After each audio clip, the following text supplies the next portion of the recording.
जय Shiv Shankar. Now it is vlog is going on और हम जा रहे हैं अभी मुक्तेश्वर महादेव जी के दर्शन करने के बाद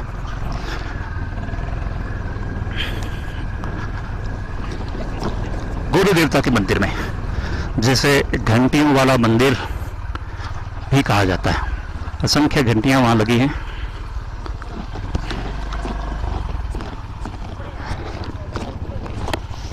असंख्य घंटियां वहां पे लगी हैं। देखते हैं कैसा नज़ारा होता है। रास्ते का नज़ारा आपको दिखाते हुए जाएंगे। ये है मुक्तेश्वर महादेव मंदिर की तरफ जाने वाला रास्ता, जिससे हम अब नीचे उतर रहे हैं। और ये एक मेन पॉइंट है जो कि एक तरह का चौक है।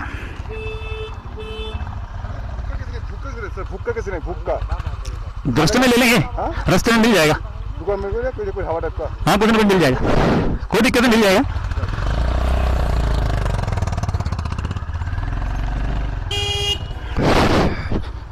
ओहो, बहुत भयंकर जाम लगा हुआ है।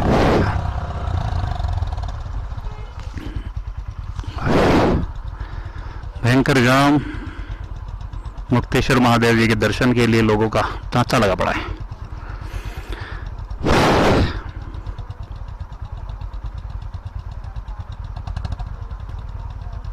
लोकल टैक्सीज यहाँ पे बहुत फेमस हैं, जीप टाइप की होती हैं ये।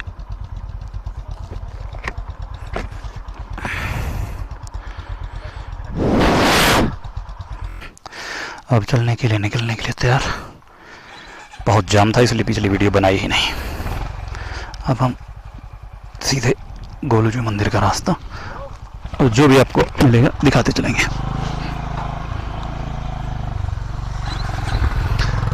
अपनी Honda Highness start. We are 2 people going to Shri Golu Devta मंदिर। और आप रास्ते भर प्रकृति के नज़ारे लीजिए और होंडा हाइनेस के परफॉर्मेंस की बात करें तो यहाँ कोई भी कमी नहीं नज़र आई हमें। माउंटेन्स पे चला रहे हैं हम, बहुत शार्प मोड़ हैं, कहीं पे भी किसी भी गियर पे पावर की कोई कमी नहीं है।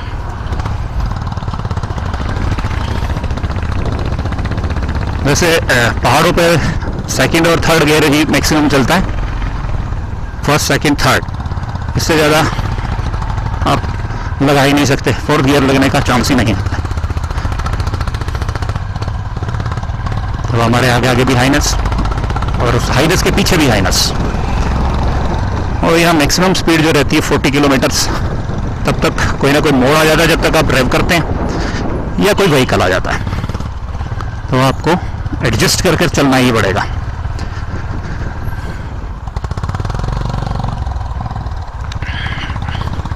ये आप प्रकृति के नज़ारे देख सकते हैं। ये जंगल, आज मुक्तेश्वर महादेव पर काफ़ी सारी भीड़ थी, बहुत सारे श्रद्धालु आए हुए थे, इसके कारण समय तकरीबन 1 घंटा लग गया। और अब 1 बज गया है दोपहर का। निकल रहे हैं गोलू महाराज के मंदिर। गोलू महाराज के बारे में थोड़ा सा आपको बता देता हूँ। इसे घंटियों वाला मंदिर और न्याय का मंदिर भी कहा जाता है। यह गोलू देवता यहाँ लोकल राजा थे, जो बहुत ही न्यायप्रिय राजा थे, बहुत ही न्यायप्रिय राजा थे, जिनके शासनकाल में किसी किस्म का अन्याय किसी प्रजा पे नहीं होता था।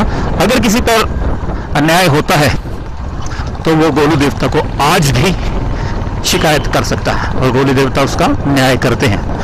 लोग बहुत दूर दूर से न्याय मांगने और अपनी इच्छा पूर्ति के लिए आते हैं, लेकिन जब भी उनकी इच्छा पूरी होती है या उन्हें न्याय मिल जाता है तो वो लोग भेंट स्वरूप एक घंटी मंदिर में चढ़ाते हैं,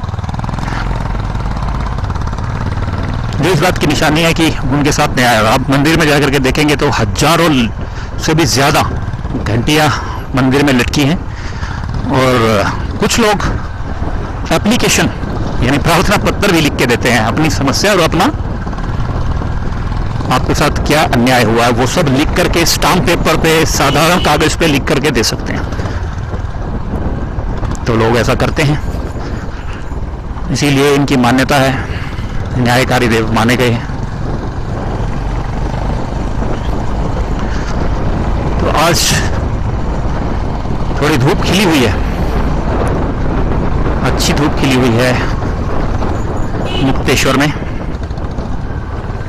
यहाँ बड़ा संभल के चलाना पड़ता है, छोटे छोटे मोड़ हैं, 10 मीटर के बाद मोड़ आ जाता है।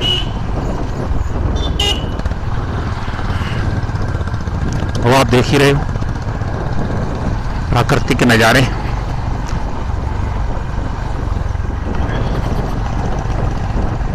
सामने व्यू देखिए कितना बढ़िया है।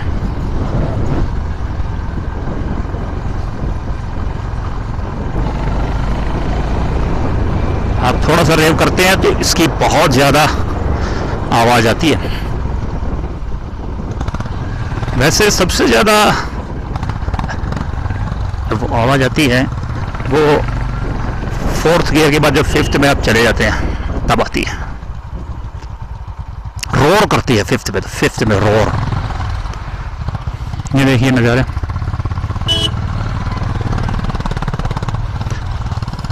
ये है मुक्तेश्वर, नैनीताल जिले का एक छोटा सा हैमलेट है जो 1-2 दिन की स्टेइंग के लिए काफ़ी अच्छा है। बहुत भारी मात्रा में होटल्स आपको यहाँ मिल जाएंगे, होटल्स बहुत भारी मात्रा में मिल जाएंगे। देख रहे हैं कितना यू टाइप का मोड़ था। अभी हम इंक्लाइन हो रहे हैं तो बाइक का कोई ज़्यादा जोर लग नहीं रहा है।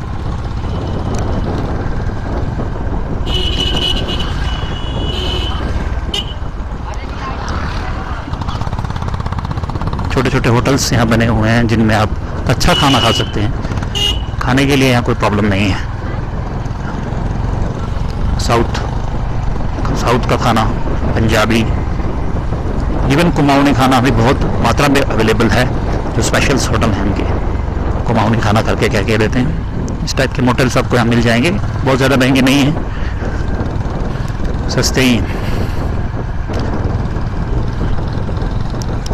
और मुक्तेश्वर आने का सबसे बढ़िया समय अक्टूबर से लेकर के जनवरी तक का है। जनवरी में यहाँ बहुत सारी स्नो गिरती है जो मुक्तेश्वर के व्यू को बहुत ज़्यादा बढ़ा देती है, बहुत ज़्यादा।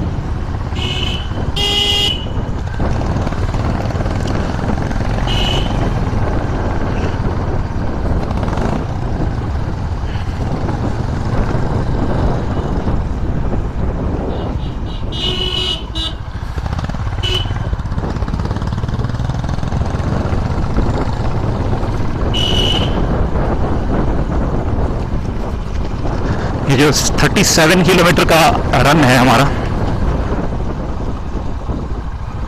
जो कि गोलू देवता का मंदिर है। रास्ते में हम टी गार्डन भी देखते हुए जाएंगे, जो यहाँ पे थोड़ा सा मशहूर पॉइंट है, टी गार्डन।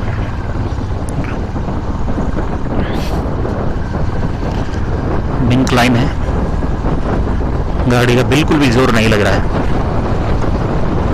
एक राइडर जो हमारे साथ हैं वो आपके सामने चल ही रहे हैं।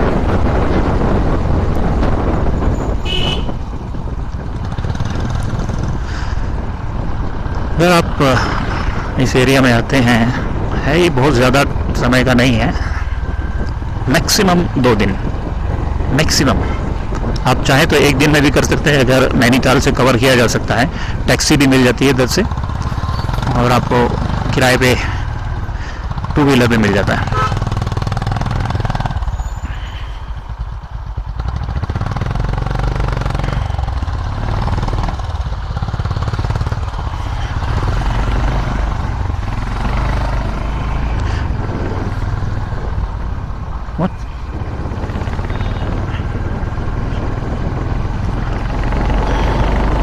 परफॉर्मेंस की बात करें तो होंडा हाइनेस कहीं भी दिक्कत नहीं करती है, बहुत शानदार तरीके से चढ़ाई पे चढ़ रही है।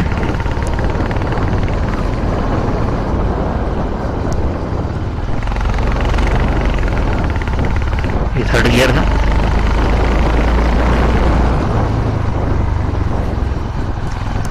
बिल्कुल भी प्रॉब्लम नहीं है, शानदार परफॉर्मेंस आ रही है। कॉर्नरिंग बहुत अच्छी हो रही है इसमें। कॉर्नरिंग का तो भयंकर मौके हैं इधर।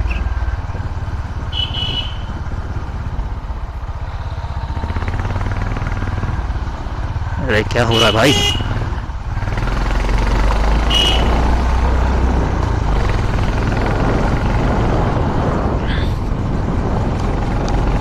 कभी इनक्लाइन कभी डिक्लाइन।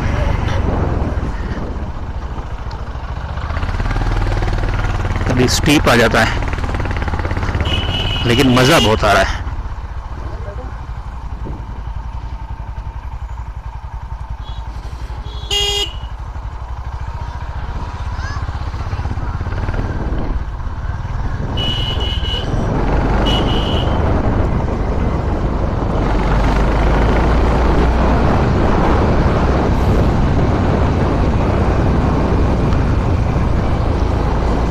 यहाँ प्री बुकिंग करा करके ही आए, तभी आपको सुविधा होगी।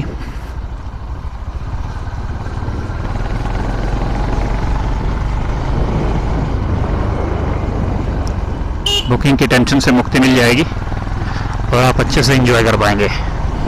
यहाँ का सबसे बढ़िया चीज़ है मौसम, अल्टीमेट है, इसी के लिए लोग यहाँ आते हैं। हर मौसम में, जब बारिश का मौसम होगा तो अलग व्यू आएगा, गर्मी का मौसम होगा तो अलग व्यू आता है, और सर्दियों का स्नो के समय बहुत अलग ही वो तो सीन होता है। वो कैमरों से नहीं दिखाया जा सकता, उसके लिए आपको खुद आना पड़ेगा।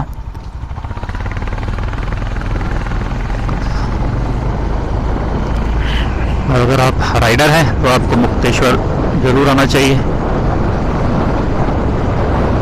यहाँ पे कॉर्नरिंग के इतने ज़्यादा मौके मिलते हैं। भीमताल से मुक्तेश्वर आने तक आपको बहुत बेहतरीन रोड मिलता है। कुछ कुछ पैच खराब हैं, लेकिन उस पर कॉर्नरिंग के लिए आपको बहुत सारे मौके मिलते हैं, जिस पर मज़ा ही बहुत है। ये है मुक्तेश्वर शहर। अब यहाँ से हमें किधर को जाना है? अभी हम यहाँ करेंगे थोड़ा सा नाश्ता, भूख लगी है।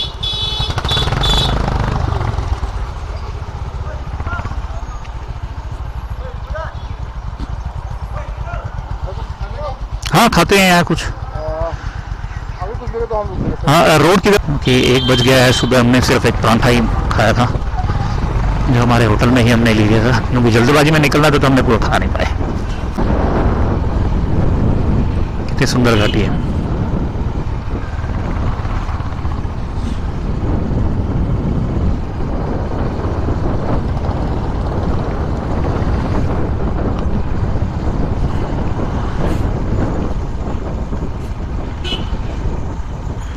हिंगुल देखो कहाँ मुझे खाना खिलाएगा। भूख मुझे भी लग गई है, लेकिन हिंगुल को कुछ ज़्यादा ही लगी है। देखेंगे इधर कुछ मैगी वैगी ही मिलने वाला है। और हमें चाहिए भी एक साधारण खाना चाहिए, या सिर्फ दाल रोटी मिल जाएगी बहुत बढ़िया रहेगा, क्योंकि हम नहीं चाहते कि हमारे इस राइड के दौरान कुछ प्रॉब्लम आ जाए। भाई साहब पावर जो दिखाती है ना, गजब ही है।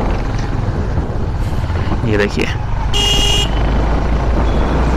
ओवरटेक में बिल्कुल भी परेशानी नहीं होती है, बिल्कुल भी नहीं। काफी चौड़ी रोड है पहाड़ के हिसाब से।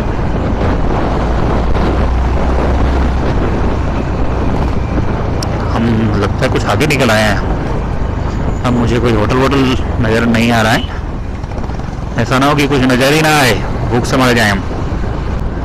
पहाड़ों में आए तो आप साधारण ढाबे पे ही खाना खाएं,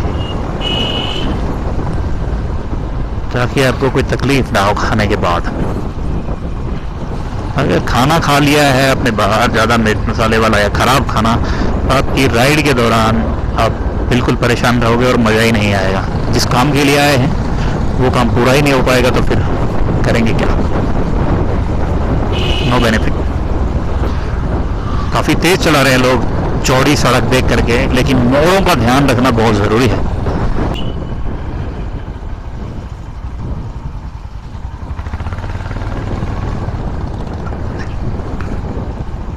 ये कोई जगह, ये नीलकंठ फैमिली रेस्टोरेंट टाइप का कुछ दिख रहा है।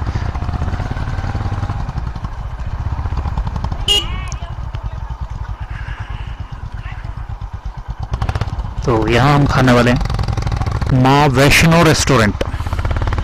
तो दोस्तों नाश्ते के बाद हम लोग और दिखा रहा है। आगे बढ़ चुके हैं।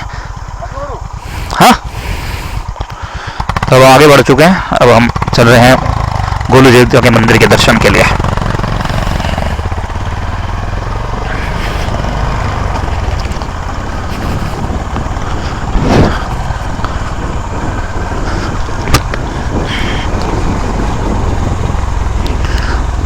ये रास्ता जो है स्पेशल शाम खेत से मंदिर की तरफ जाता है। तो अब हम मंदिर तक आपको दिखाएंगे कि क्या है कैसा है। रास्ता वैसे मैंने आपको दिखाई दिया है। जो यहाँ का वातावरण है ना, बहुत ही शानदार है, बहुत ही एक्सीलेंट है। अब हम बढ़ रहे हैं मंदिर की तरफ। एक छोटा सा लिंक रोड है जो नीचे की तरफ आता है मेन रोड से, भावाली मुक्तेश्वर मार्ग से। अगर आपको कभी आना है तो शाम खेत से आपको, अगर आप भवाली की तरफ से आ रहे हैं तो आपको राइट लेना है।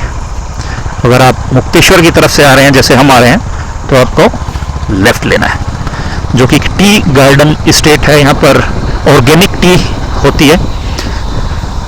और उसी गार्डन के बीच में से हमें जाना होता है। अब हम पहुंचने वाले हैं बस घोड़ा खाल मंदिर।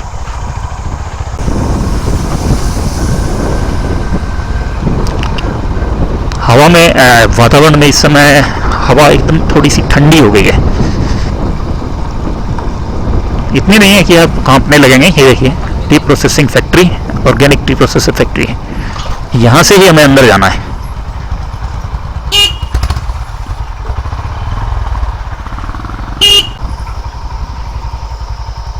नंतिन बाबा आश्रम, घोड़ा खाल। घोड़ा खाल के अंदर सैनिक स्कूल भी है जहाँ पर बच्चों को पढ़ाई कराई जाती है और वो उत्तम क्वालिटी के स्कूलों में गिना जाता है। पता है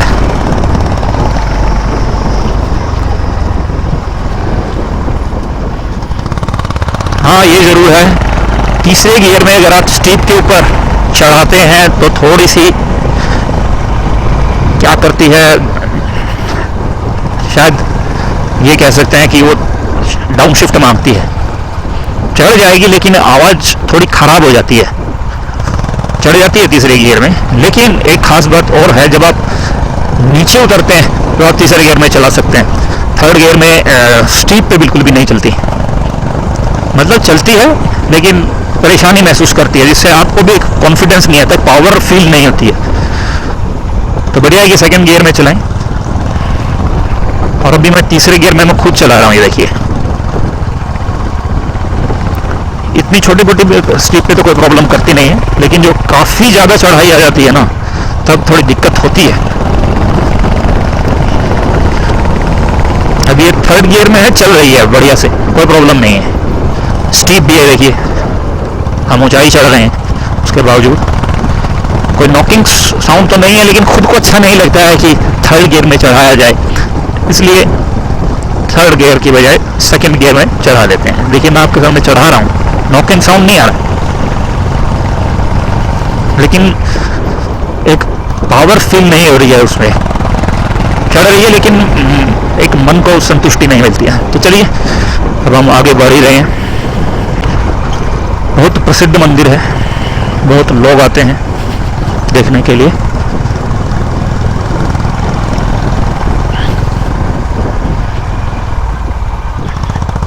गाड़ियां की पार्किंग शुरू हो गई है। ये आ गया है शायद मंदिर। जय बाबा जी, जय गोलू देवता मंदिर, जय गोलूदेव।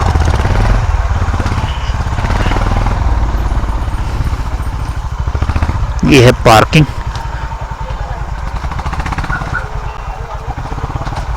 तो दोस्तों हम पहुंच गए हैं गोलू देवता मंदिर। चलिए सर, बहुत सही। अच्छा रहा सफर। भगवान के दर्शन आपको खुद आके करने होंगे, हमने सिर्फ मंदिर और मंदिर का रास्ता दिखा दिया। मैं मंदिर की कभी फोटोज नहीं बनाता, कभी वीडियोस नहीं बनाता, क्योंकि भगवान के दर्शन आपको खुद करने चाहिए। Thanks for the watching.